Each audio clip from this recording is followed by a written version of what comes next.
ça s'appelle Atelier populaire d'urbanisme. D'accord. Et qu'il y ait une association? Non, c'est juste... C'est regroupé dans un mouvement qui s'appelle Alliance citoyenne, qui organise voilà, la population à Grenoble, et qui aboutit dernièrement à des conséquences politiques, puisque vous savez que Grenoble est un peu une de ces villes où n'a pas viré à droite, où n'a pas gardé ceux qui nous volaient depuis des années. Donc voilà, on les a virés pour vous dire. Les précédents, ceux qui ne faisaient pas d'attention en fait à nos projets. Et c'est vrai qu'à Lyon, il y a encore du boulot. Mais ça peut partir d'ici, comme ça peut partir d'autres quartiers.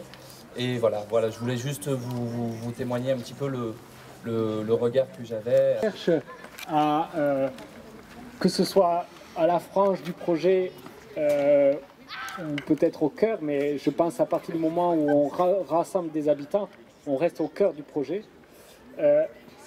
On réfléchit là à co-construire un espace qui nous est laissé ouvert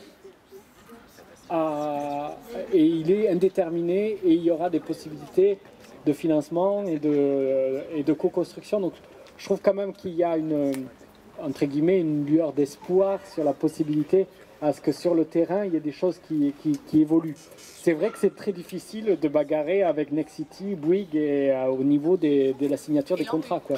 Et encore plus la rue. Et encore plus la rue. Oui, mais concrètement, s'ils n'ont pas voulu vous mettre l'électricité ici alors que vous l'avez demandé, c'est clairement, ils se foutent du monde. Quand on investit 50 millions, 50 millions, c'est vraiment des grosses sommes. Et moi, j'ai toujours dit à Villeneuve, avec les 80 millions d'euros, je veux dire, ça devrait être pavé de diamants, la route, je veux dire, avec les 80 millions d'euros. Donc, je veux dire, les 50 millions, c'est quoi? C'est pour qui? Ça va où? Cet argent-là, il a été débloqué par l'État pour améliorer la situation. Les 50 millions, ils ont été pour améliorer la situation. C'est ça l'argent des politiques de la ville. Donc bon, ils l'utilisent pour faire des opérations de spéculation immobilière. 240 000 euros le petit appartement là quand on passe à côté de Lafayette. On voit c'est quoi le processus. Ils utilisent cet argent-là pour faire des opérations immobilières, reconstruire pour les copropriétés, etc. Ça, c'est le cœur de la rénovation urbaine, le vrai. Quand je disais le cœur, c'est ça.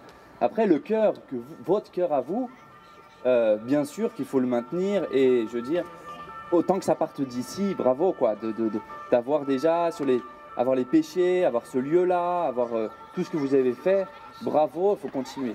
Sur le Chlorigal, bravo, bien sûr, ça il faut le maintenir, c'est sûr. Maintenant, concrètement, la rénovation urbaine, ils font des projets de concertation avec des sociologues, je connais bien parce qu'ils cherchent à m'embaucher. Vous voyez, ils me demandent, venez dans les quartiers pour nous aider, etc. à travailler. Moi, c'est pas mon travail, madame. Je ne travaille pas comme ça. Quand j'interviens là sur Grenoble, c'est pour remettre en cause le projet. C'est pas pour essayer de l'embellir un petit peu et de passer un petit peu de pommade en disant on va vous faire un petit peu quelque chose là-bas. La concertation, c'est une opération de